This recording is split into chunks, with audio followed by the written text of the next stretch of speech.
জোটের জন্য বিএনপির দরজা খোলা জানালেন নেতারা। প্রার্থী তালিকাকে দূরদর্শী বলছেন বিশ্লেষক। প্রচারণায় নতুন ভোটারদের আবেগকে প্রাধান্য দেওয়ার পরামর্শ। এককভাবে নির্বাচনের প্রস্তুতি এনসিপির। বিএনপির বিরুদ্ধে সংস্কার থেকে মুখ ঘুরিয়ে নেওয়ার অভিযোগ। জোট নয়, সমঝোতায় ভোট করবে জামাত, আগে গণভোটের দাবি। তত্ত্বাবধায়ক ব্যবস্থা ফেরাতে বিএনপির আপিল শুনানি শেষ। রাষ্ট্রপক্ষের শুনানি শুরু। বাতিল করা হয়েছিল বিশেষ দলকে সুবিধা দিতেই, বললেন অ্যাটর্নি জেনারেল। উড্ডয়ন ত্রুটির কারণেই মাইলস্টোনে বিমান দুর্ঘটনা। সব প্রশিক্ষণ হবে ঢাকার বাইরে। 15 নভেম্বরের মধ্যে মিলবে বিমানবন্দরে আগুনের তদন্ত প্রতিবেদন। এবং মৌসুম শেষ হলেও কমেনি ডেঙ্গুর দাপট। একদিনে প্রাণ গেল আরও 10 জনের। চলতি বছর প্রাণহানি ছাড়ালো 300। 24 ঘন্টায় হাসপাতালে ভর্তি 1000-এর বেশি।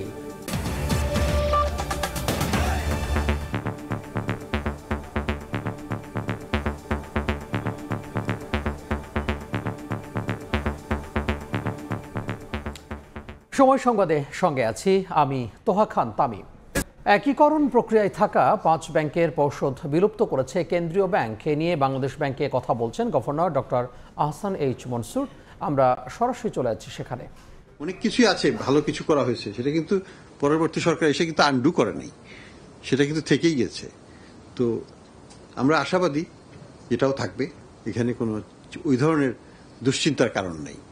ইট is in the interest of the government, future গভর্নমেন্টও, বর্তমান এবং ফিউচার গভর্নমেন্ট। বর্তমান সরকার তো সীমিত সময়, কিন্তু ফিউচার গভর্নমেন্টের জন্য এটা একটা বড় ভূমিকা রাখবে আগামীতে।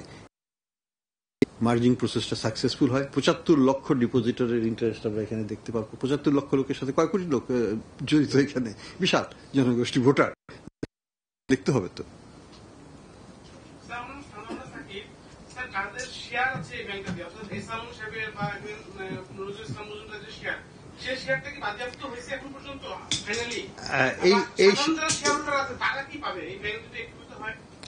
আমি বলি, এখানে আমরা ইন্টারন্যাশনাল প্র্যাকটিস এবং আমাদের যে ব্যাংক রেজলিউশন অর্ডিন্যান্স আছে সেটাকে আমরা ফলো করব। ইন্টারন্যাশনাল বেস্ট প্র্যাকটিস যেটা পৃথিবীর সব দেশে যেভাবে হয়ে থাকে, সেটা হচ্ছে যে শেয়ার হোল্ডার্স ইকুইটি, এটা প্রকৃত মূল্য কত। 10 টাকার যে শেয়ারটা ছিল সেটার নেট অ্যাসেট ভ্যালু কতখানি। আমাদের হিসাবে সেটা নেট অ্যাসেট ভ্যালু হচ্ছে 350 টাকার নেগেটিভ বা 420 টাকার নেগেটিভ, এরকম সংখ্যা। অর্থাৎ 10 টাকারটার ভ্যালুটা হচ্ছে নেগেটিভ 10 টাকা, নেগেটিভ 420 টাকা। তো 420 টাকা বা 350 টাকা নেগেটিভকে আমরা তো ওই নেগেটিভ আদায় করতে যাচ্ছি না, ইটস এ লিমিটেড লায়াবিলিটি। প্রকৃতপক্ষে তো এটাও আদায় করা উচিত ছিল জনস্বার্থে। তো আমি মনে করি যে এটাকে জিরো করে দেওয়া হচ্ছে, নেগেটিভটা ধরা হচ্ছে না, কাজে কেউ কিছু পাবে না, এইটুকুই বলতে পারি।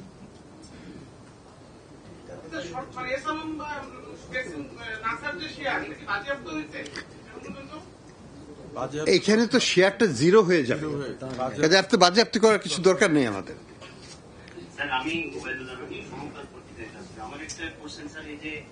আজকে যে ব্যাংকগুলো অকার্যকর হয়ে গেল, আবার বলছেন যে বিজনেস রান করে, তো এখন ধরেন এসআইবিএল এর একটা এলসি, এটা আসলে কি নামে এলসিটা হবে?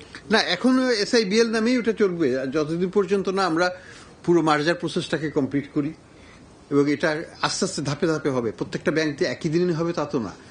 হয়তো এলসি অপারেশনগুলো ধাপে ধাপে ধাপে ধাপে প্রত্যেকটা ব্যাংকটাকে নতুন ব্যাংকের সাথে মার্জ করে যাবে।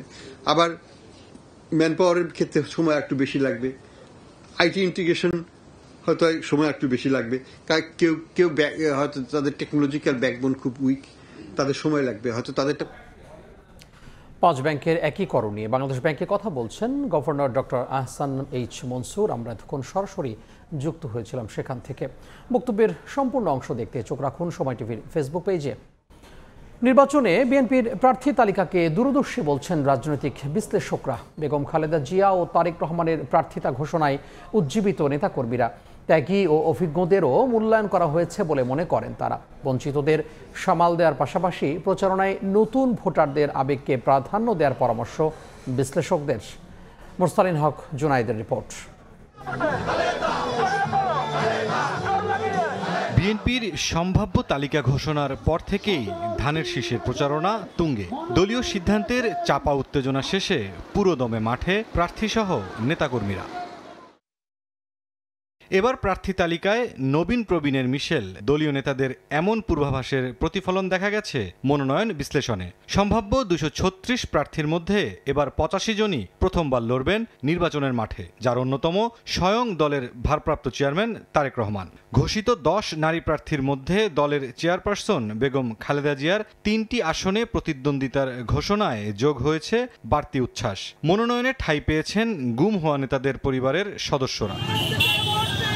দলের নেতাকর্মীরা বলছেন, ত্যাগী ও অভিজ্ঞদেরও মূল্যায়ন করেছে বিএনপি। গ্রামে গঞ্জে শহরে পাড়া মহল্লায় সবাই উৎসব মুখর একটি পরিবেশ তৈরি হয়েছে। দল তো ইচ্ছা করলে 10 জনকে আর প্রার্থী দিতে পারবে না। যেভাবে এক একটা আসনে মনোনয়ন দিচ্ছে খুবই সুন্দর এবং যে সময় উপযোগী। কর্মী হিসাবে মানে দলের ধানের শীষের প্রতীক নিয়ে কাজ করতে চাই, সেম তারাও যদি আমাদের প্রতি কোনো কন্দল না করে। আগে থেকেই নির্বাচনী লড়াইয়ে থাকা বিএনপি প্রার্থী তালিকাকে দূরদর্শী বলছেন রাজনৈতিক বিশ্লেষক। অভিজ্ঞতা, তারুণ্য, আর্থিক সক্ষমতা সবকিছু মিলায় একটা সংগঠনের প্রতি তাদের যারা ডেডিকেটেড, যেটা আমি শুনলাম যে তুলনামূলকভাবে ব্যবসায়ী পথ, তো যদি সেটা হয় ভালো। বেগম খালেদা জিয়ার এই নির্বাচনে অংশগ্রহণ, তারেক রহমানের অংশগ্রহণ এবং এর সাথে যারা দলের প্রবীণ নেতা এবং এর সাথে নতুনদের যুক্ত করে যেটি হয়েছে, প্রাজ্ঞ দৃষ্টিভঙ্গিরই বহিঃপ্রকাশ ঘটেছে দলীয় নেতৃত্বের। এবারের নির্বাচন চ্যালেঞ্জিং জানিয়ে বিশ্লেষকের পরামর্শ, জয়ের জন্য বিএনপিকে মনোযোগ দিতে হবে মনোনয়ন বঞ্চিত প্রার্থী ও নতুন ভোটারদের দিকে। তরুণদের মধ্যেও কিন্তু একটা মনস্তাত্ত্বিক পরিবর্তন হয়েছে। এই পরিবর্তনটা উপলব্ধি করে তাদেরকে আকৃষ্ট করার মতো কর্মসূচি যুক্ত করতে হবে। চূড়ান্ত ভালো তো বোঝা যাবে নির্বাচনের পরে যে নমিনেশনটা ঠিক ছিল কিনা। পার্টির বিভিন্ন লেভেলের পলিসিগুলোকে তুলনামূলকভাবে আগের চাইতে লিবারেল করেছে, এটারও একটা ফলাফল তারা পাবে বলে আমার মনে হয়। অঘোষিত 63টি সহ খুব শিগগিরই দল ও জোট মিলে 300 আসনে চূড়ান্ত প্রার্থী ঘোষণার কথা জানিয়েছে বিএনপি। মুরসালিন হক জুনায়েদ, সময় সংবাদ, ঢাকা। এদিকে বিএনপির স্থায়ী কমিটির সদস্য আমির খসরু মাহমুদ চৌধুরী বলেছেন, বিএনপি 237 আসনে প্রার্থী মনোনয়ন দিলেও জোটের জন্য দরজা খোলা রেখেছে। বিএনপি মনোনীত প্রার্থীদের জন্য দলের সবাইকে ঐক্যবদ্ধ কাজ করার আহ্বান জানান নজরুল ইসলাম খান। আর স্থায়ী কমিটির সদস্য ডক্টর AJM জাহিদ হোসেনের অভিযোগ, আসন্ন নির্বাচন নিয়ে ষড়যন্ত্রের জাল বোনার চেষ্টা হচ্ছে। জাতীয় বিপ্লব ও সংহতি দিবস উপলক্ষে বুধবার দুপুরে রাজধানীর কাকরাইলে ডিপ্লোমা ইঞ্জিনিয়ার্স ইনস্টিটিউশনে শহীদ জিয়া, শ্রমিক জাগরণ, উৎপাদন ও উন্নয়ন শীর্ষক আলোচনা সভার আয়োজন করে জাতীয়তাবাদী শ্রমিক দল। সবাই উপস্থিত ছিলেন বিএনপির স্থায়ী কমিটির সদস্য AJM জাহিদ হোসেন। এ সময় তিনি বলেন, নির্বাচন বানচালে অনেকেই ষড়যন্ত্রের চেষ্টা করছে, তবে তা সম্ভব হবে না। বিভাজন সৃষ্টি করে গণতন্ত্রকে যারা বাধাগ্রস্ত করতে চায় তারা বোকার স্বর্গে বাস করছে বলেও মন্তব্য করেন তিনি। আগামী ফেব্রুয়ারির মধ্যভাগে নির্বাচন হওয়ার কথা আছে এবং আমরা আশা করি যে মধ্যভাগে ইনশাআল্লাহ নির্বাচন হবে। ষড়যন্ত্রের বেড়াজাল অনেকেই বোনার চেষ্টা করছে। বিভাজন সৃষ্টি করে যারা মনে করছেন যে আগামীতে লাভবান হওয়া যাবে অথবা গণতন্ত্রে যাওয়ার পথকে আরো দীর্ঘস্থায়ী করা যাবে, তারা বোকার স্বর্গে বাস করছে। সবাই বিশেষ অতিথি হিসেবে উপস্থিত ছিলেন বিএনপির স্থায়ী কমিটির আরেক সদস্য নজরুল ইসলাম খান। তিনি বলেন, আসন্ন নির্বাচনে বিএনপির পক্ষ থেকে যাদের মনোনীত করা হবে তাদের জন্য সবাই ঐক্যবদ্ধ হয়ে কাজ করতে হবে। সবাই মিলে চেষ্টা করবেন, শুধু ঢাকায় না, আপনি এখানে না, আপনারা যে যার যেখানে বাড়ি, যার যেখানে যোগাযোগ আছে, সব জায়গায় চেষ্টা করবেন যাতে করে আগামী নির্বাচনে ধানের শীষের প্রার্থীরা বিজয়ী হয়। ত্রয়োদশ জাতীয় সংসদ নির্বাচনে বিএনপি 237 আসনে প্রার্থী মনোনয়ন দিলেও জোটের জন্য দরজা খোলা রেখেছে বলে মন্তব্য করেছে বিএনপির স্থায়ী কমিটির সদস্য আমির খসরু মাহমুদ চৌধুরী। বুধবার দুপুরে মনোনয়ন পাওয়ার পর নিজ বাড়ি চট্টগ্রামের মেহেদীবাগে সাংবাদিকদের প্রশ্নের জবাবে তিনি এই মন্তব্য করেন। আমাদের সাথে অ্যালাইন 42টা দল আছে, এর বাইরে অনেকে যদি এই ধারায় আসতে চায় সবার জন্য উন্মুক্ত। আগামী দিনের সরকারে আমরা সবাইকে নিয়ে এই 31 দফা বাস্তবায়ন করতে চাই এবং দেশের মধ্যে একটা সব বিষয়ে তো ঐক্যমত হবে না, অন্তত মৌলিক কিছু বিষয়ে ঐক্যমতের মাধ্যমে আগামীর বাংলাদেশের আমাদের যে রাজনৈতিক মূল্যবোধ, গণতান্ত্রিক, সাংবিধানিক, রাজনীতিক যে বিষয়গুলোতে আমরা ঐক্যমতের মাধ্যমে একটা পরিবর্তন এনে একটা সুষ্ঠু রাজনৈতিক পরিবেশ সৃষ্টি করতে চাই। এদিকে ঢাকায় নিযুক্ত নেদারল্যান্ডসের নতুন রাষ্ট্রদূত বরিস ব্যাম বোমেলের সঙ্গে সৌজন্য সাক্ষাৎ করেছেন বিএনপি মহাসচিব মির্জা ফখরুল ইসলাম আলমগীর। শাহিন আলম, সময় সংবাদ, ঢাকা। জামাতের আমির ডাক্তার শফিকুর রহমান বলেছেন, নির্বাচনের বৈধতা ও জুলাই সনদের আইনি ভিত্তির জন্যই আগে গণভোট হতে হবে। সকালে সিলেট ওসমানী বিমানবন্দরে সাংবাদিকদের প্রশ্নের জবাবে তিনি কথা বলেন। জানান, জোট নয়, সমঝোতার ভিত্তিতে নির্বাচনে অংশ নেবে জামাত ইসলামী। সিলেট ওসমানী বিমানবন্দরের গেটের সামনে নেতাকর্মীদের ঢল। দলীয় প্রধানকে উষ্ণ অভ্যর্থনায় সিক্ত করলেন জামায়াতের নেতাকর্মীরা। বুধবার সকাল 8:10 বিমানবন্দরে অবতরণের পর জামায়াতে ইসলামী আমির ডাক্তার শফিকুর রহমানকে ফুল দিয়ে শ্রদ্ধা জানানো হয়। এরপর সাংবাদিকদের সঙ্গে কথা বলেন ডাক্তার শফিকুর রহমান। এ সময় এক প্রশ্নের জবাবে তিনি জানান, নির্বাচনের বৈধতা ও জুলাই সনদের আইনি ভিত্তির জন্যই আগে গণভোট হতে হবে। বলেন, জোট নয়, সমঝোতার ভিত্তিতেই নির্বাচনে অংশ নেবে তার দল। আমরা কোনো জোট করার সিদ্ধান্ত নেইনি এবং আমরা কোনো জোট করব না, এটা আমাদের সিদ্ধান্ত। আমরা নির্বাচনে সমঝোতা করব। সবাইকে নিয়ে ফেব্রুয়ারিতেই নির্বাচন আদায় করা হবে বলেও এ সময় জানান ডাক্তার শফিকুর রহমান। দেরি হলে নানা ধরনের বিশৃঙ্খলার সৃষ্টি হতে পারে বলে শঙ্কা প্রকাশ করেন তিনি। গণভোট আগে না হলে কিসের ভিত্তিতে আমাদের সবাইকে নিয়ে ফেব্রুয়ারির ইলেকশন আদায় করে ছাড়ব? এটা দেরি হলেই বিভিন্ন ধরনের আশঙ্কা এবং বিভিন্ন ধরনের বিশৃঙ্খলা দেখা দেওয়ার পটেনশিয়াল থ্রেট আছে। এছাড়া আওয়ামী লীগ নির্বাচনমুখী দল না হওয়ায় ভোটের মাঠে তাদের থাকার সুযোগ নেই বলেও মন্তব্য করেন জামায়াতে আমির। আওয়ামী লীগ তো নিজেই নির্বাচন চায়নি, আপনারা কি জোর করে তাদের উপর নির্বাচন চাপাই দিবেন? তারা যদি নির্বাচন চাইতোই তাহলে 3টা নির্বাচন করার সুযোগ তারা পেয়েছিলেন, হাতছাড়া করলেন কেন? তারা তো নির্বাচনে বিশ্বাসী কথা প্রমাণ করতে পারেননি। হাটের অপারেশন ও তৃতীয়বারের মতো জামায়াতের আমির নির্বাচিত হওয়ার পর প্রথমবারের মতো সিলেটে যান ডাক্তার শফিকুর রহমান। সেখান থেকেই শুরু হলো দলটির সাংগঠনিক কর্মসূচি। অপু বণিক, সময় সংবাদ, সিলেট। নির্বাচনের আগেই যে কোনো দিনে গণভোট চায় জামাত। সিইসির সঙ্গে বৈঠক শেষে কথা জানান জামাতের সহকারী সেক্রেটারি জেনারেল হামিদুর রহমান আজাদ। বিকেলে নির্বাচন কমিশনে আসে বাংলাদেশ জামাত ইসলামের সহকারী সেক্রেটারি জেনারেল হামিদুর রহমান আজাদের নেতৃত্বে 2 সদস্যের প্রতিনিধি দল বৈঠক করেন নির্বাচন কমিশনার এএমএম নাসির উদ্দিনের সঙ্গে। পরে বৈঠক শেষে কথা বলেন গণমাধ্যমে। গণভোট ও জাতীয় নির্বাচন একই দিনে হওয়ার প্রস্তাবের ফাঁদে পা না দেওয়ার আহ্বান জানান তিনি। একই দিনে গণভোট হলে এর গ্রহণযোগ্যতা হারাবে বলেও আশঙ্কা করেন তিনি। বলেন, নির্বাচনের মৌলিক বিষয় চূড়ান্ত হলেই জোটের ব্যাপারে সিদ্ধান্ত নেবে দল।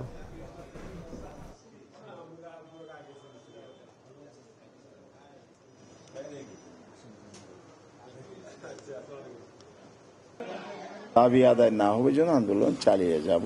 এটা কোনো জোট নয়, এটা হলো যুগপৎ আন্দোলনের মতো একটা প্ল্যাটফর্ম। কোনোভাবেই ইলেকশন সুষ্ঠু হওয়ার ক্ষেত্রে বাধা তৈরি হয় যে কোনো মহল, সেটা যেন সরকার কঠোর হস্তে দমন করে, তার প্রয়োজনীয় ব্যবস্থা যাতে গ্রহণ করে। ফেব্রুয়ারিতে যে ইলেকশনটা হচ্ছে বা টাইমলাইন ঠিক হয়েছে, আমরা এই টাইমে ইলেকশন হোক এটা চাই। এককভাবে নির্বাচনের প্রস্তুতি নিচ্ছে এনসিপি। 15 নভেম্বরের মধ্যে ঘোষণা করবে প্রাথমিক প্রার্থী তালিকা। তবে সংস্কার আর জুলাই সনদের দাবির সঙ্গে কোনো দল সংহতি প্রকাশ করলে জোটের ব্যাপারে বিবেচনা করবে দলটি। নারায়ণগঞ্জের সিদ্ধিরগঞ্জে জুলাই গণঅভ্যুত্থানে শহীদ গাজী সালাউদ্দিনের পরিবারের সঙ্গে সাক্ষাৎ শেষে একথা জানান এনসিপির আহ্বায়ক নাহিদ ইসলাম। 2024 সালের জুলাই মাসের 19 তারিখ ঢাকা নারায়ণগঞ্জ লিংক রোডের ভুইগড় এলাকায় ছাত্র জনতার আন্দোলনে গুলিবিদ্ধ হন গাজী সালাউদ্দিন। পরবর্তীতে চিকিৎসা চালিয়ে গেলেও গলায় আটকে থাকা গুলি বের করতে না পারায় পুরোপুরি সুস্থ হতে পারেননি এই জুলাই যোদ্ধা।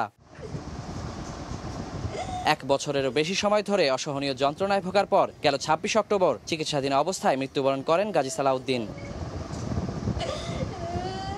বুধবার সকালে নারায়ণগঞ্জের সিদ্ধিরগঞ্জে তার পরিবারের সঙ্গে সাক্ষাৎ করেন জাতীয় নাগরিক পার্টির আহ্বায়ক নাহিদ ইসলাম। এ সময় আবেগ আপ্লুত হয়ে পড়েন সালাউদ্দিনের স্বজনরা। ভালো হওয়ার লেগে অনেক চেষ্টা করছিল যে আমি ভালো থাকি। হঠাৎ করে শ্বাসকষ্ট উঠে আমার গলাটা ব্যথায় লয়ে যাইতেছে, আমি মনে হয় আর বাঁচতাম না, এই মরে গেল। বিচার তো নিচে আওতায়, বিচার আওতায় যদি আসে তাহলে বিচার নিয়ে করবো। সামনে যারাই নির্বাচিত হয়ে আসুক জুলাই যোদ্ধাদের চিকিৎসা চালিয়ে যাওয়ার দাবি জানান নাহিদ ইসলাম। নির্বাচনের ডামাডোলে যাতে আমাদের এই আহত ভাইদের কথা, আমাদের এই শহীদ পরিবারদের কথা ভুলে না যাই। এ সময় তিনি আরো বলেন, এনসিপি এককভাবে নির্বাচনের প্রস্তুতি নিচ্ছে। 300 আসনেই প্রার্থী দেওয়ার লক্ষ্য আছে জানিয়ে এনসিপি আহ্বায়ক বলেন, 15 নভেম্বরের মধ্যে প্রকাশ করা হবে প্রাথমিক প্রার্থী তালিকা। আমরা এককভাবে নির্বাচনের প্রস্তুতি নিচ্ছি। 300 আসনেই আমাদের লক্ষ্য। এই মাসের 15 তারিখের মধ্যে আমরা হয়তো আমাদের প্রাথমিক একটা তালিকা আমরা প্রকাশ করব। সংস্কার আর জুলাই সনদের দাবির সঙ্গে কোনো দল সংহতি জানালে এনসিপি জোটের ব্যাপার বিবেচনা করবে বলেও জানান নাহিদ। যেমন জুলাই সনদের বিষয়টা আছে, সংস্কারের দাবিগুলো আছে, এই দাবিগুলোর সাথে যদি কোনো দল সংহতি প্রকাশ করে সেক্ষেত্রে আমরা জোটের বিষয়টা হয়তো বিবেচনা করব। বিএনপি চেয়ারপারসন বেগম খালেদা জিয়া সহ যাদের অভ্যুত্থানে ভূমিকা আছে তাদের সম্মানে আসনগুলোতে প্রার্থী নাও দিতে পারে এনসিপি। ওয়ালিউল সাকিব, সময় সংবাদ, নারায়ণগঞ্জ। সংস্কার থেকে মুখ ঘুরিয়ে নিতে বিএনপি প্রার্থীদের মনোনয়ন দেওয়া শুরু করেছে বলে অভিযোগ করেছেন এনসিপি নেতা নাসির উদ্দিন পাটোয়ারি। জুলাই সনদ বাস্তবায়নে ব্যর্থ হলে অন্তর্বর্তী সরকারকে ক্ষমতা থেকে সরে যাওয়ার আহ্বান জানিয়েছেন দলটির সদস্য সচিব আখতার হোসেন। এদিকে বিএনপি জামাতের বাইরে তৃতীয় রাজনৈতিক শক্তি দাঁড় করানোর আলোচনা চলছে বলে জানান এনসিপি, গণ অধিকার পরিষদ, এবি পার্টি সহ 9টি দলের নেতারা।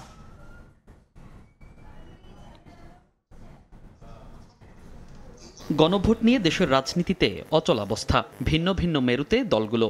এ বিষয়ে সমঝোতায় আসতে সময় বেঁধে দিয়ে রাজনৈতিক দলগুলোর উপরই দায়িত্ব ছেড়ে দিয়েছে অন্তর্বর্তী সরকার।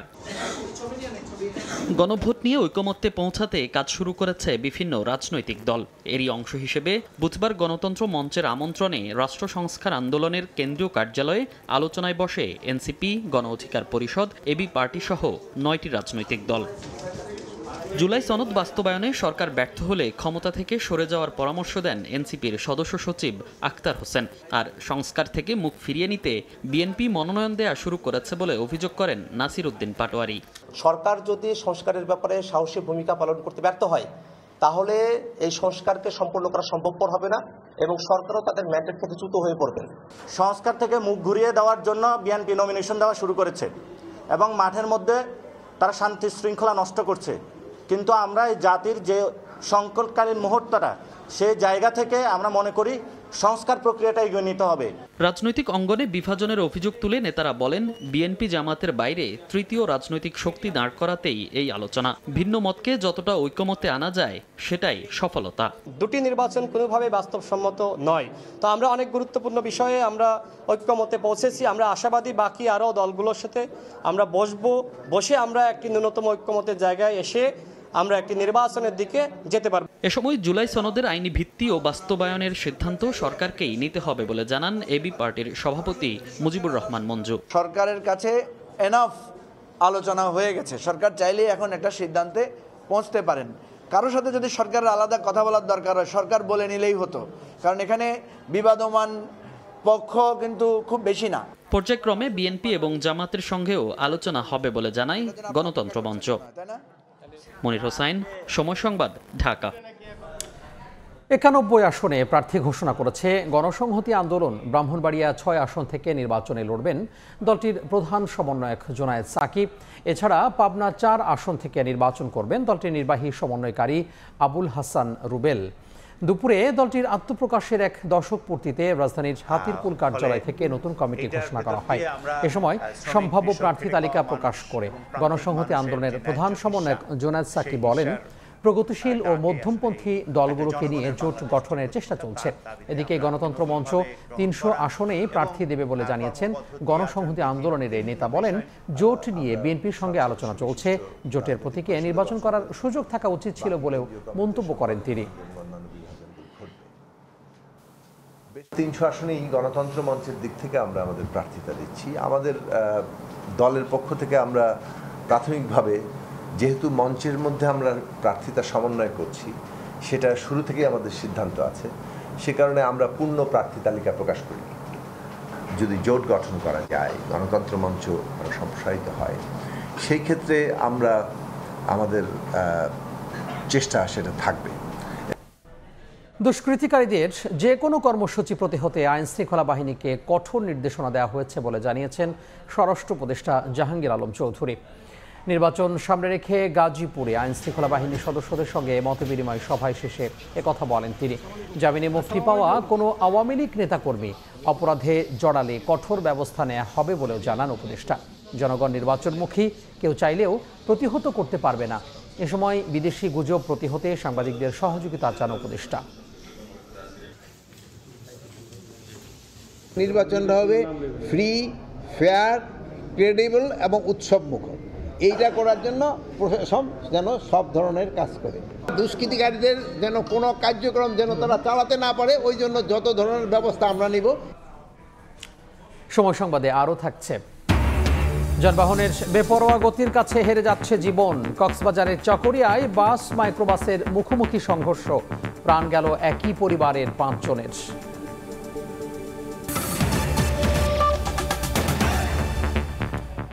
অ্যাটর্নি জেনারেলের পদ থেকে পদত্যাগ করে নির্বাচনে অংশ নেওয়ার ঘোষণা দিয়েছেন মোহাম্মদ আসাদুজ্জামান।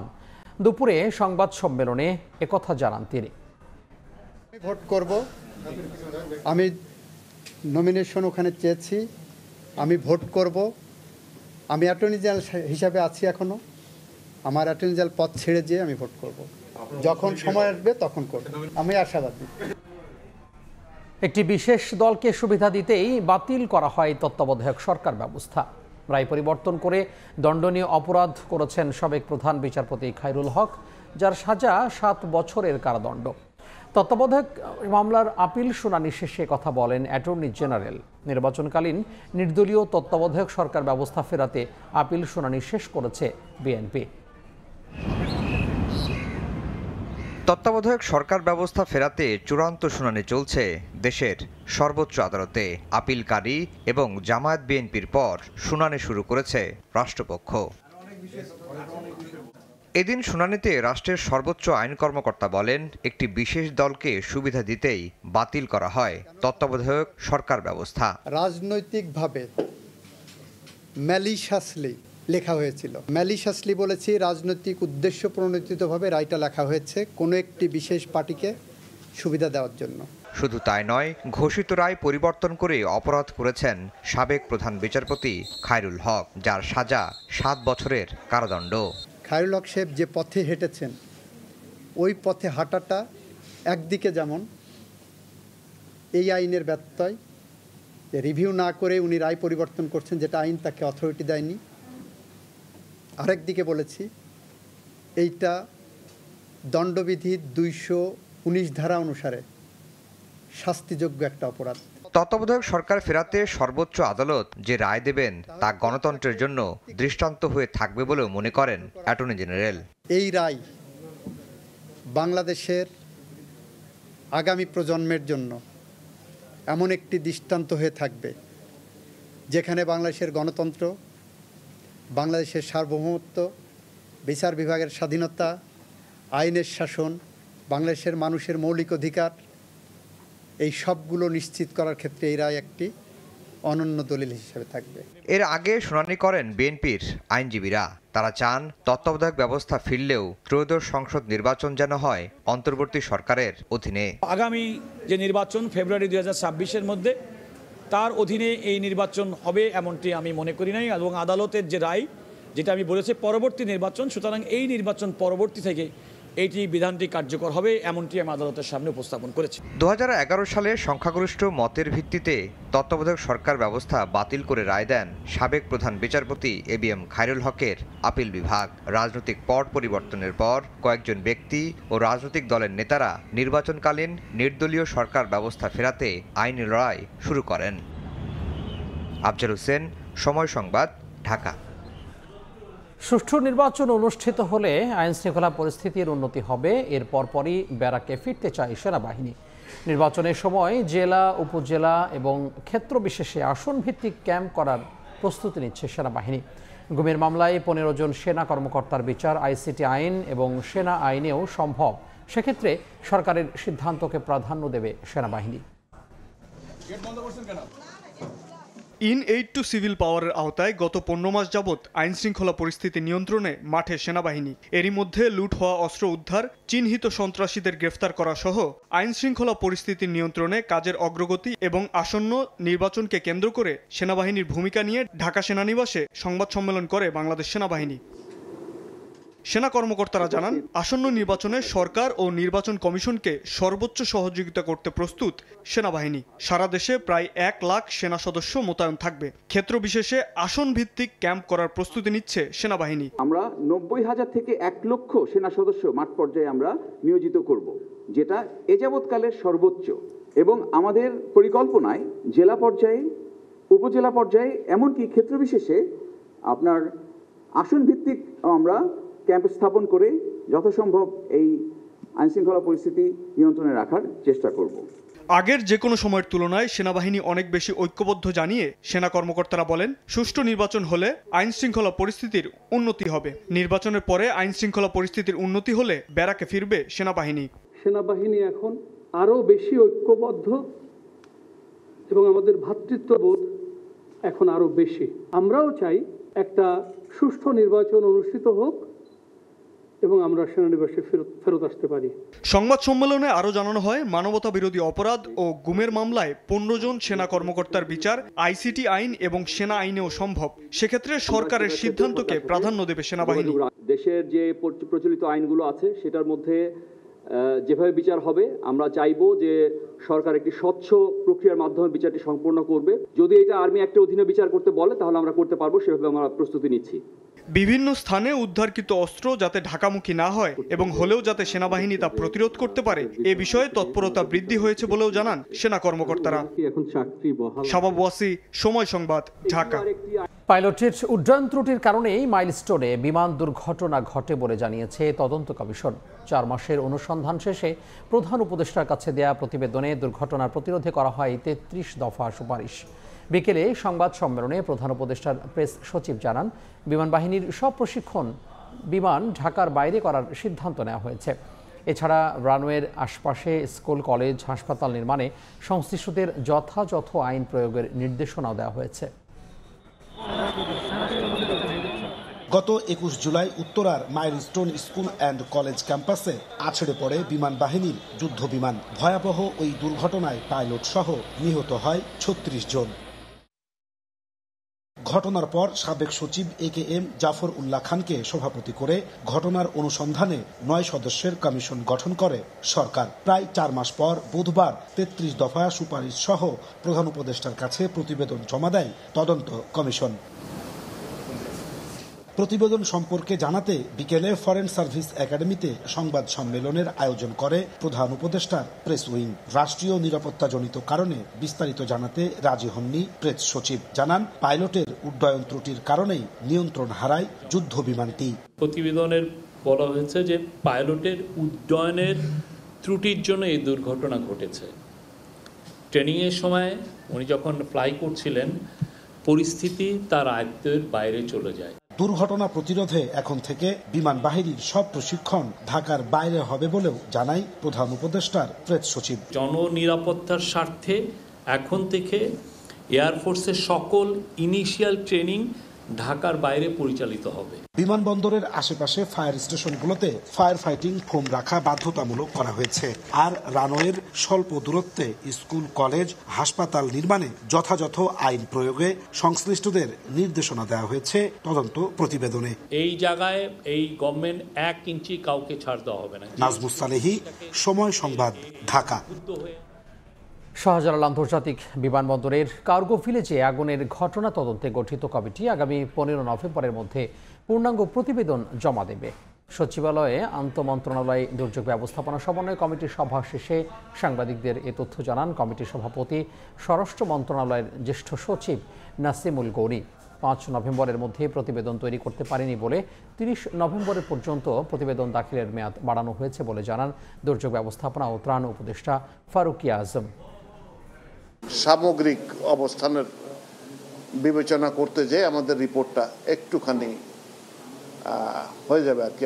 নভেম্বরের ধরেন 15 তারিখের মধ্যে চেষ্টা করবো আমরা ইনশাআল্লাহ। সম্পূর্ণ বিষয়টি তারা তদন্ত করে দেখবেন। এই তদন্তের কাজ চলমান আছে। আমরা বাইরে থেকেও তদন্ত কর্মকর্তাদের আনার চেষ্টা করা হয়েছিল সরকার। ডেঙ্গুতে গত 24 ঘন্টায় সারা দেশে আরও 10 জনের মৃত্যু হয়েছে। বুধবার স্বাস্থ্য অধিদপ্তরের হেলথ ইমার্জেন্সি অপারেশন সেন্টার ও কন্ট্রোল রুম থেকে পাঠানো সংবাদ বিজ্ঞপ্তিতে জানানো হয়, ডেঙ্গু পরিস্থিতি এখনও উদ্বেগজনক।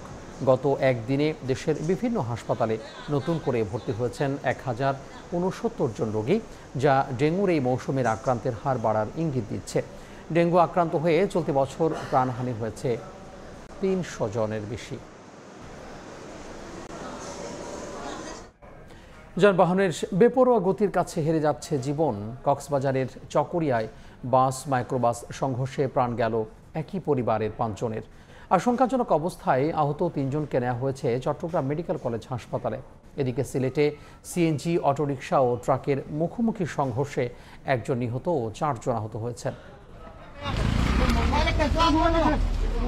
পরিবারের সবাই মিলে কুমিল্লা থেকে বেড়াতে যাচ্ছিল কক্সবাজার। সে যাত্রা পরিণত হলো বিষাদে।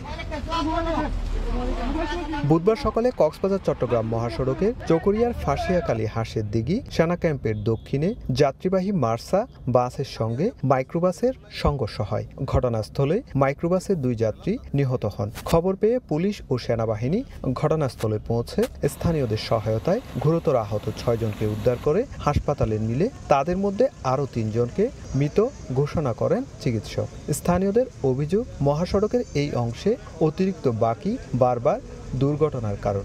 আমাদের রাস্তাটা তো সংকীর্ণ, যতদিন পর্যন্ত 6 লেনের রাস্তা হবে না এতদিন পর্যন্ত অ্যাক্সিডেন্ট হতে থাকবে। 2 জন ওই যে চকরি হাসপাতালে আছে, আমার ওই যে ভাগ্নিটা আর আমার নাতি বউটা, এখানে আমার আর 3 জন আছে, নাত বউ আছে, নাত ছেলে আছে, সবাই আছে।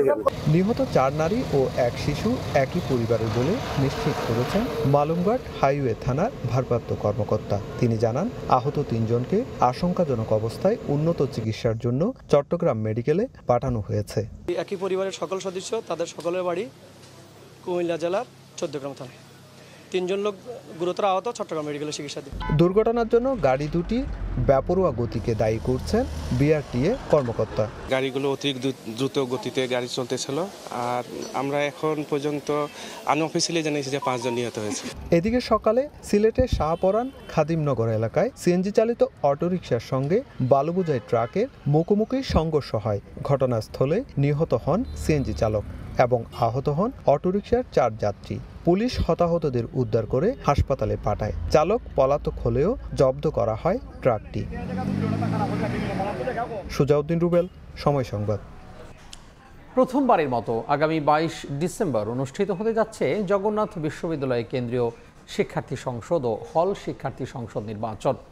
দুপুরে নির্বাচনী তফসিল ঘোষণা করেন জকসু নির্বাচনের প্রধান নির্বাচন কমিশনার। তবে নির্বাচনের তারিখ নিয়ে অসন্তোষ প্রকাশ করেছে জবি ছাত্র শিবির। তাদের মতে ডিসেম্বরের মাঝামাঝি সময়েই বিশ্ববিদ্যালয়ের পরীক্ষা সম্পন্ন হয়ে যাওয়ায় ভোটার সংকটে পড়বে নির্বাচন। এদিকে সাংগঠনিক আলোচনার পর নির্বাচনের তারিখ নিয়ে প্রতিক্রিয়া জানানোর কথা জানায় জবি ছাত্রদল। তফসিল মতে আগামী 13 নভেম্বর মনোনয়নপত্র সংগ্রহ করতে পারবেন প্রার্থীরা। 15 ডিসেম্বরের ভিতরে অধিকাংশ ডিপার্টমেন্টের পরীক্ষা শেষ হয়ে যাবে এবং আরও বড় বিষয় হচ্ছে 20 ডিসেম্বরের পরবর্তী সময়ে উইন্টার ভ্যাকেশন থাকবে। শিক্ষার্থীবৃন্দের যখন পরীক্ষা শেষ হয়ে যায় তখন সাধারণত তারা ক্যাম্পাসে বা ঢাকায় অবস্থান করে না। সেক্ষেত্রে আমরা বিষয়টি বিবেচনা করে সকলে বসে সিদ্ধান্ত নিয়ে আমরা আমাদের প্রতিক্রিয়া জানাবো। দেশে নিবন্ধন কার্যক্রম বা এনআইআর সিস্টেম চালু হলে মোবাইল হ্যান্ডসেটের দাম 1 টাকাও বাড়বে না বলে জানিয়েছে দেশীয় উৎপাদকরা। রাজধানী মহাখালীতে এক সংবাদ সম্মেলনে এসব কথা জানায় mobile phone industry owners association of Bangladesh. একই সঙ্গে যে কোনো খুচরা শোরুমে গিয়ে হ্যান্ডসেট নিবন্ধন করে নিতে পারবেন গ্রাহকরা। এ সময় এনইআইআর সিস্টেম নিয়ে অসাধু ব্যবসায়ীরা অপপ্রচার চালাচ্ছে বলে অভিযোগ করেন সংগঠনটির নেতারা। বর্তমানে দেশি বিদেশি মিলে 17টি মোবাইল ফোন সংযোজন ও উৎপাদন কারখানা রয়েছে, যেখানে বিনিয়োগ হয়েছে প্রায় 2.5 কোটি টাকা। এই শিল্পকে সুরক্ষা দিতে আগামী 16 ডিসেম্বর দেশে চালু হচ্ছে হ্যান্ডসেট নিবন্ধন কার্যক্রম। সময় সংবাদে আরও থাকছে। I am Muslim. I am a democratic socialist. And most damning of all, I refuse to apologize for any of this. New York সিটির প্রথম মুসলিম মেয়র নির্বাচিত জোহরান মামদানি। উচ্ছ্বসিত বাংলাদেশি সহ অভিবাসীরা যুক্তরাষ্ট্রে 3 অঙ্গরাজ্যে ভরাডুবি ট্রাম্পের দলের।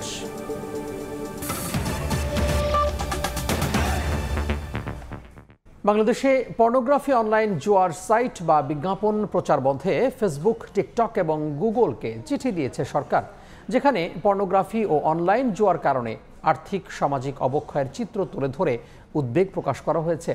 প্ল্যাটফর্মগুলোকে মনে করিয়ে দেওয়া হয়েছে আইনি বাধ্যবাধকতাও। এ বিষয়ে দ্রুত পদক্ষেপ নিতে অনুরোধ করেছে সরকার। শুভ খানের রিপোর্ট।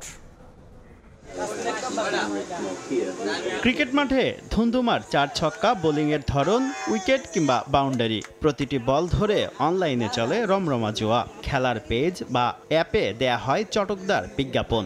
সরকারি হিসাবে দেশে অনলাইন জুয়ায় আসক্ত 50 লাখের বেশি মানুষ। সর্বস্ব হারিয়ে অনেকেই জড়াচ্ছেন অপরাধে। অনলাইন জুয়া ছাড়াও পর্নোগ্রাফিতে আসক্ত হয়ে পড়ছেন তরুণরা, যা নিয়ে উদ্বিগ্ন সরকার। এই অবস্থায় বাংলাদেশে পর্নোগ্রাফি, অনলাইন জুয়ার সাইট বা বিজ্ঞাপন বন্ধ করতে টেক জায়ান্ট গুগল, ফেসবুক ও টিকটককে আলাদা চিঠি দিয়েছে বিটিআরসি। গেল 3 নভেম্বর পাঠানো চিঠিতে পারিবারিক বিরোধ, আত্মহত্যা সহ আর্থিক ও সামাজিক অবক্ষয়ের পেছনে পর্নোগ্রাফি ও অনলাইন জুয়াকে দায়ী করা হয়। বাংলাদেশের প্রচলিত আইনে এসব কর্মকাণ্ড নিষিদ্ধ এবং শাস্তিযোগ্য উল্লেখ করে ডিজিটাল প্ল্যাটফর্মগুলোকে দ্রুত পদক্ষেপ নিতে অনুরোধ করা হয়েছে। বিটিআরসি থেকে প্ল্যাটফর্মগুলোকে মেল দেওয়া হচ্ছে এবং আরও হবে। সো একটা কন্টিনিউয়াস কমিউনিকেশনের মধ্যে আমরা আছি। ডিজিটাল প্ল্যাটফর্ম ছাড়াও মোবাইল অপারেটর, এমএফএস প্রতিষ্ঠানগুলোকে অনলাইন জুয়া বন্ধে কঠোর নজরদারি ও ব্যবস্থা নেয়ার নির্দেশ দেওয়া হয়েছে। পুরো সাইটগুলি কিন্তু আমরা এনটিএমসির মাধ্যমে পুরোটা কিন্তু ব্লক করাচ্ছিলাম। ডাটাটা অফ করে দেওয়া যায় কিংবা তার ইউএসএসডিটা অফ করে দেওয়া যায়। সম্প্রতি বিটিআরসির সভায় মাদকদ্রব্য নিয়ন্ত্রণ অধিদপ্তরের মতো অনলাইন জুয়া এবং পর্নোগ্রাফি বন্ধে স্বতন্ত্র একটি এজেন্সি গঠনের প্রস্তাব দেওয়া হয় আইনশৃঙ্খলা বাহিনীর পক্ষ থেকে। শুভ খান, সময় সংবাদ, ঢাকা। প্রেমের ফাঁদে ফেলে জিম্মি, টাকা না দিলে হয় হামলা মামলার শিকার। একাধিক নারীকে নিয়ে ঢাকা জেলা ও দায়রা জজ আদালতের এক আইনজীবী গড়ে তোলে ভয়ঙ্কর এক হানি ট্র্যাপ চক্র। মানুষকে ফাঁদে ফেলে অর্থ হাতিয়ে নেওয়া সহ চাঞ্চল্যকর তথ্য মিলেছে সময় সংবাদের অনুসন্ধানে। চক্রের ফাঁদে পড়ে সর্বস্ব হারিয়েছেন অনেকেই। শাহজাহান খানের ক্যামেরায় M A আজিমের report. Video sharing platform টিকটকে নানা ভিডিও নিয়ে প্রায়ই হাজির হন লিজা আক্তার প্রিয়া। রূপের জাদুতে বশ করেন টার্গেট ব্যক্তিকে, আর এ কাজে তাকে সহযোগিতা করেন ঢাকা জেলা ও দায়রা জজ আদালতের আইনজীবী জামাল উদ্দিন জুয়েল। দুজনে মিলে গড়ে তুলেছেন এক হানি ট্র্যাপ চক্র। ফাঁদে ফেলে মামলা আর লাখ লাখ টাকা হাতিয়ে নেয়ার এক অডিও ক্লিপ, যার বড় প্রমাণ। মনে করে একটা দর্শন মামলা দাঁড়ো বিয়ে করলে আসলে রেপুটেশন খারাপ হয়ে যাবে। মেয়েদের লোকে তো কিছুই করলাম না, বুঝাবুঝি না, সংসার করছি না, হইলাম নাকি। আরে এমন হালার পুত্রে বিয়ে করার বাড়ি নাই, গাড়ি নাই, কোন আরে একদম নিখোঁজ হয়ে গেছে। কই থেকে পাইবো? মোবাইল টোবাইল সব বন্ধ করে নিখোঁজ হয়ে জায়গা। এমনই এক মিথ্যা মামলায় জর্জরিত সৌরভ হোসেন। 1 বছর ধরে আদালতের দুয়ারে ঘুরপাক খাচ্ছেন তিনি। গত বছরের জানুয়ারিতে প্রেমের ফাঁদে ফেলে আইনজীবী জামাল উদ্দিনের দক্ষিণ খানের চেম্বারে বন্দী করা হয় তাকে। ধর্ষণ মামলায় ফাঁসানোর হুমকি দিয়ে দাবি করা হয় মোটা অঙ্কের টাকা। বাঁচতে বাধ্য হয়ে বিয়ে করলেও 10 লাখ টাকার জন্য এবার যৌতুক মামলার আসামি তিনি। আমরা কিন্তু একদিনও সংসার করি না। বিয়ের পর সে তার বাসায়, সে আমি আমার বাসায়, আমরা কন্টিনিউ থাকি নাই। পরবর্তী 3 দিন পর সে আমার বিরুদ্ধে বিভিন্ন থানাতে, যেমন দক্ষিণখান থানাতে আমার বিরুদ্ধে জিডি করলো, আমি তাকে নির্যাতন করতে। মামলার তারিখে তাই আদালতে উপস্থিত সময় সংবাদ। প্রিয়া আদালতে আসেন পর্দাশীল নারী হয়ে, সঙ্গে আছে নাম সর্বস্ব মিডিয়ার সাংবাদিকও। তবে সময় সংবাদের ক্যামেরা দেখেই ক্ষিপ্ত হয়ে ওঠেন তিনি। ক্যামেরা ধরছেন কেন? আপনি কি আমার পারমিশন নিয়েছেন? আবার ক্যামেরা ধরে রেখেছেন আপনি? না না, ক্যামেরা। ফাঁদে ফেলে অর্থ আদায়ের বিষয়ে জানতে চাইলে আইনজীবীর দোহাই দেন প্রিয়া। আমি আপনার সাথে এখন কোনো বিষয় নিয়ে আলোচনা এখানে করতে ইচ্ছুক নই। আমি আমার উকিলের সাথে কথা বলে আপনাদেরকে ডাকবো ভাইয়া, সবাইকে ডাকবো। তবে ক্যামেরার সামনে ফাঁদে ফেলে অর্থ আদায়ের অডিও ক্লিপটি মিথ্যা ও বানানো বলে দাবি করেন আইনজীবী জামাল উদ্দিন। এবং এই অডিও তো সম্পূর্ণ মিথ্যা। উনি মামলা করবে আমার বিরুদ্ধে, ওনার যদি এত সত্যতা থাকে, এটা তো আপনার সাংবাদিকতা যাচাই করে কি সত্য মিথ্যা পার্থক্য করতে পারবেন? অবশ্য চেম্বারের বাইরে আলাদা করে কথা বলতে গিয়ে স্বীকার করেন সব অপকর্মের কথা। এটা তারা 3-4টে ছেলে এবং মেয়ে আমার চেম্বারে আসছিল, যখন বিভিন্ন আপনার মতো কথা বলতেছে, বিভিন্ন কথা বলছে, রাগারাগি বিভিন্নভাবে কথা বলে দিছি, তখন হয়তো রেকর্ডটা তারা কিভাবে করছে। বা আইনজীবীর অপরাধমূলক কর্মকাণ্ড নিয়ে ঢাকা বার অ্যাসোসিয়েশনের সভাপতির কাছে সময় সংবাদ। প্রিয়া ও আইনজীবী জামাল উদ্দিনের অডিও ক্লিপ শুনে হতবাক তিনি। বলেন, অভিযোগ পেলে ব্যবস্থা গ্রহণ করবেন তিনি। এই যে পরিকল্পনার কথাগুলো আমি শুনেছি, এটা অবশ্যই এটাও একটা অপরাধ, একটা অভিযোগ। আমি যদি যথাযথভাবে পাই ডেকে, তার বিরুদ্ধে আমাদের যে আইন আছে এই আইন দ্বারা তাকেও বিচার করা যাবে। প্রিয়া ও জামাল উদ্দিনের হানি ট্র্যাপ চক্রে আরও একাধিক নারী, কাজী ও স্থানীয় প্রভাবশালীরা জড়িত। এম এ আজিম, সময় সংবাদ, ঢাকা। আবারও বাড়ছে পেঁয়াজের দাম। রাজধানীর খুচরা বাজারে 2 দিনে কেজিতে 40 টাকা পর্যন্ত বেড়েছে এই পণ্যের দাম। দামের লাগাম ছুটে যাওয়ায় ক্রেতারা ক্ষুব্ধ, যদিও নিজেদের নিরুপায় দাবি করে এজন্য সরবরাহ সংকটকে দায়ী করছেন বিক্রেতারা। শ্যামবাজার রাজধানীর সবচেয়ে বড় পেঁয়াজের আড়ত, যেখানে পাবনা, ফরিদপুর সহ দেশের বিভিন্ন অঞ্চল থেকে আসা পেঁয়াজ বেচাকেনায় ব্যস্ত ক্রেতা বিক্রেতা। তবে 2 দিনের ব্যবধানে এই আড়তে মশলা জাতীয় এই পণ্যের দাম বেড়েছে কেজিতে 25 টাকা পর্যন্ত। বুধবার সকালে বেচাকেনা হয়েছে 90 থেকে 110 টাকায়। এজন্য সরবরাহ সংকটকে দায়ী করছেন আড়তদাররা। পেঁয়াজ কিনছে হলে 101 টাকা, ব্যস্ত ছিল 104 টাকা কেজি, 120 টাকা পাল্লা ব্যস্ত আছে। ফরিদপুর, রাজশাহী, পাবনা ওদের বলে সঙ্গে পেঁয়াজ কমে গেছে। ফরিদপুর চলতেছে 95 থেকে 100, পাবনা মোটা মাল চলতেছে 100 থেকে 105 টাকা হইতে 10 টাকা। এই যে 2-3 লাখ টন পেঁয়াজ যে ওয়েস্টেজ হয়ে গেছে, এই ওয়েস্টেজ হওয়ার কারণেই পেঁয়াজের দামটা হঠাৎ করে 60 টাকার পেঁয়াজ, 50 টাকার পেঁয়াজ 98, 95, 100 টাকা হয়ে গেছে। পাইকারিতে দাম বৃদ্ধির প্রভাব পড়েছে খুচরাতেও। কারওয়ান বাজারে ঘুরে দেখা গেল প্রতি কেজি দেশি পেঁয়াজের দাম পড়ছে 110 থেকে 140 টাকা পর্যন্ত। 2 দিনে বেড়েছে 30 থেকে 40 টাকা। যেখানে দরকার 2 কেজি, সেখানে অথবা হাফ কেজি নিয়ে যাই বা 1 কেজি নিয়ে খাই। আর কি করব? আমি তো আজকে চমকে উঠলাম, কারণ 2 দিন আগেই মাত্র 80 টাকা করে নিয়েছি, আজকে দিকে 110। It's a big jump. কিনছি কত টাকা, বেচবো কত টাকা? আমি যে ওই জায়গায় মালটা নিয়ে বেচি, কমসে কম 120 টাকা বেচতে হবে বা 115 টাকা বেচতে হবে। দামের ঝাঁজে যখন জ্বলছে ক্রেতার চোখ, তখন দাম নিয়ন্ত্রণে রাখতে বাজারে পেঁয়াজের সরবরাহ বাড়াতে সরকারকে উদ্যোগ নেওয়ার দাবি বিক্রেতাদের। আইপি ব্যাপারটা তো সরাসরি মন্ত্রণালয়ের বিষয়, সেটা তো আমরা বলতে পারবো না কখন দেয়, কি করে। যদি দেয় তাহলে ভালো হবে, কারণ তাহলে পেঁয়াজের বাজারটা কমবে। হাটের বাজারের উপর, আমদানির উপর নির্ভর করে, কতটুকু পরিমাণ দেশে মাল আছে, মজুত আছে, এটার উপর নির্ভর করে। মাল যদি হাটে আমদানি হয়, তাই বাজার 2-4 দিনের মধ্যে আশা করি একটু নিয়ন্ত্রণে আসবে। নতুন মৌসুমের পেঁয়াজ আসতে অন্তত আরও 1 মাস সময় লাগবে বলে জানান ব্যবসায়ীরা। অন্তরা সেন, সময় সংবাদ, ঢাকা। এবার রংপুর বিভাগের খবর।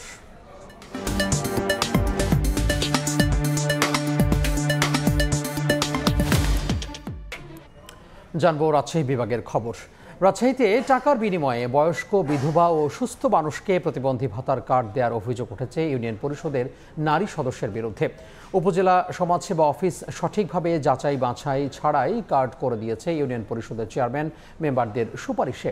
তবে কোনো ভাতাভোগীর বিরুদ্ধে তথ্য গোপন করে ভাতা নেওয়ার অভিযোগ পেলে ব্যবস্থা নেওয়ার আশ্বাস দেন সমাজসেবা অধিদপ্তরের দায়িত্বশীল কর্মকর্তারা। হাবিবুর রহমান পাপুর তোলা ছবিতে সাইফুর রহমান রকের রিপোর্ট। রাজশাহীর তানুর উপজেলার বাধাইর ইউনিয়নের নারী ইউপি সদস্য পলিয়ারা খাতুন বাড়ি ওই ইউনিয়নের শিবরামপুর গ্রামে। প্রতিবন্ধী না হয়েও 1 বছর ধরে তিনি পান প্রতিবন্ধী ভাতা। অভিযোগ আছে স্বামী জাহাঙ্গীর মেম্বার ও পলিয়ারা খাতুন নিজের প্রভাব খাটিয়ে উপজেলা সমাজসেবা কার্যালয়ের মাধ্যমে অনেক সুস্থ নারী ও পুরুষকে প্রতিবন্ধী ভাতার কার্ড করে দিয়েছেন।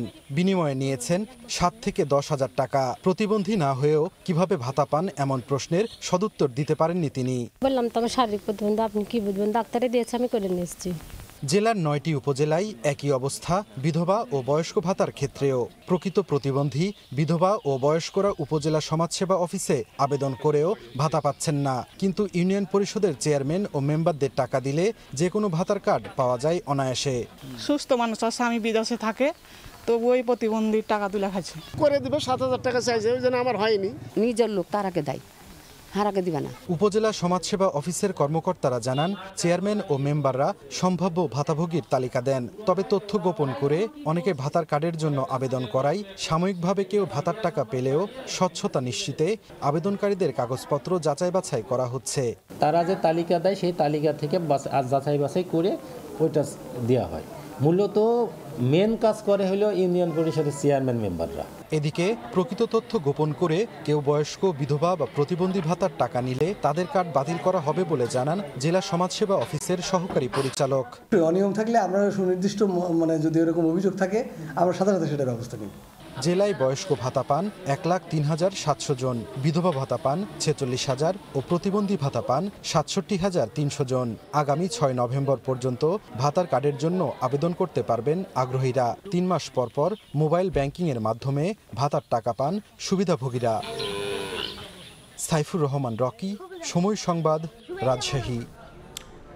দেশের বাইরের খবর। ইতিহাস গড়ে নিউ ইয়র্ক সিটির প্রথম মুসলিম মেয়র হলেন ডেমোক্রেটিক পার্টি সমর্থিত জোহরান মামদানি। নির্বাচনে ভূমিধস জয়ের পর ধনী গরিবের ব্যবধান কমিয়ে সমান অধিকার নিশ্চিতের ঘোষণা দিয়েছেন তিনি। মামদানি জয়ে উচ্ছ্বসিত বাংলাদেশি সহ অভিবাসীরা। এদিকে বিচারক ও কাউন্সিলর পদে জয় পেয়েছেন 2 বাংলাদেশি। নিউ ইয়র্ক থেকে হাসানুজ্জামান সাকির রিপোর্ট। জোহরান মামদানির ঐতিহাসিক বিজয় উদযাপন। এমন বিজয় অনেক দিন দেখেননি কেউ। ব্রুকলিনের প্যারামাউন্ট কনসার্ট হলের আনন্দ ছাড়িয়ে পুরো নিউ ইয়র্ক পরিণত হয় উৎসবের নগরীতে। নিউ ইয়র্কবাসীকে বিজয় উৎসর্গ করে মামদানি বলেন, এ শহরে ধনী গরিবের ব্যবধান কমিয়ে সবার সমান অধিকার নিশ্চিত করা হবে। নিউ ইয়র্ক সিটির এবারের নির্বাচন ছিল অভূতপূর্ব টানটান উত্তেজনায় ভরপুর। জোহরান মামদানির ঐতিহাসিক বিজয়ের উদযাপনটা তাই একটু বেশি উৎসব মুখর। যুক্তরাষ্ট্রের এমন কোনো পক্ষ, মহল কিংবা গোষ্ঠী নেই যারা ভোটের মাঠে সক্রিয় ছিলেন না। ধর্মীয় ইস্যুতেও কম জল ঘোলা হয়নি নির্বাচনী মাঠ। নানা কারণেই মামদানির বিজয়কে তাই ঐতিহাসিক বলছেন সবাই। নিউ ইয়র্ক সিটি নির্বাচনে 2টি গুরুত্বপূর্ণ পদে 2 বাংলাদেশি বংশোদ্ভূত প্রার্থী নিরঙ্কুশ বিজয়ী হয়েছেন।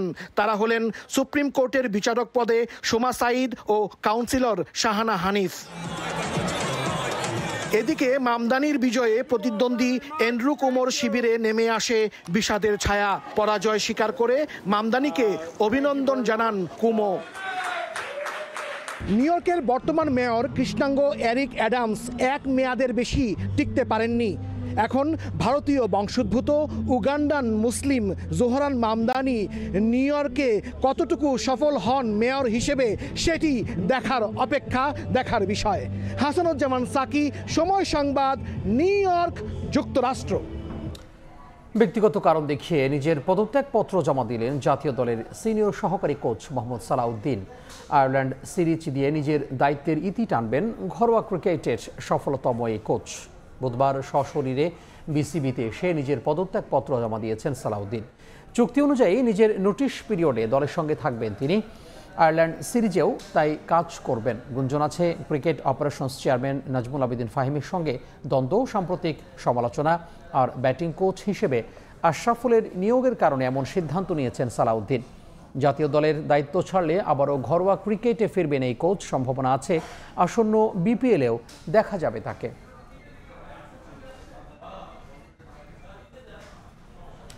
এ পর্যায়ে শীর্ষ সংবাদগুলো জানিয়ে দিব আরও একবার।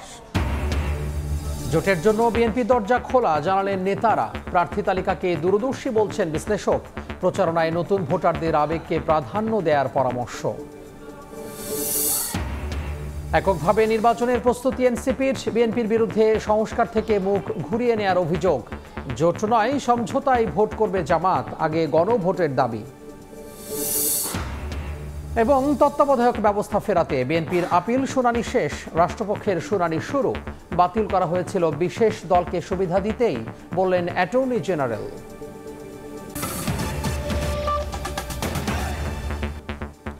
এ ছিল বিকেল 5টার সময় সংবাদে। এরপর বাংলা সময় নিয়ে সঙ্গে থাকবেন সহকর্মী ইমদাদুল হক।